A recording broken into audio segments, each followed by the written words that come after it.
Students are generally made to believe that once they crack these entrance examinations for reputed colleges, life is going to welcome them with open arms and the future is going to be all bright and shiny. Now, this is true to a large extent because college life can indeed be a lot of fun and it does bring with itself a lot of very good opportunities. However, this works only if you know how to deal with college life because for many it can become a daunting task leading to many unsurmountable looking problems. This happens because before entering college, students are living in an overprotected environment or of home or coaching, and suddenly they are thrown into this free world with very little oversight. Parents are far away from college, and faculty members are usually too busy with their own stuff.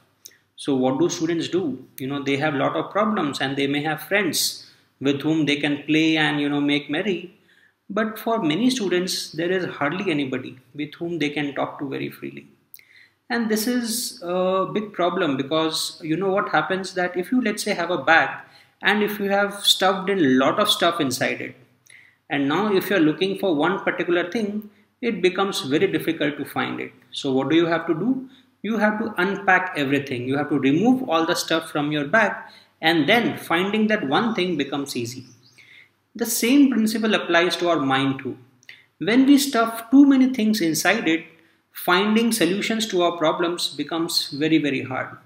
So what is the first thing that we need to do? We need to unpack our mind. We need to remove all the, tons of stuff which are perhaps not even important that we have stuffed inside our minds. And the way to do it is to find somebody with whom we can talk to freely, frankly, and without any sense of fear. This person could be a friend, it could be a senior at college, it could be a relative or even a faculty member.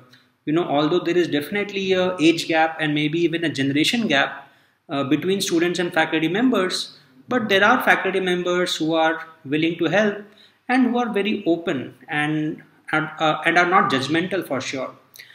So the most important thing for students to do when they're in college is to seek people with whom they can truly share what they feel. Not just friends with whom you can play football, but with somebody you can speak your heart out. If you can find somebody like that, half of your problems will be solved.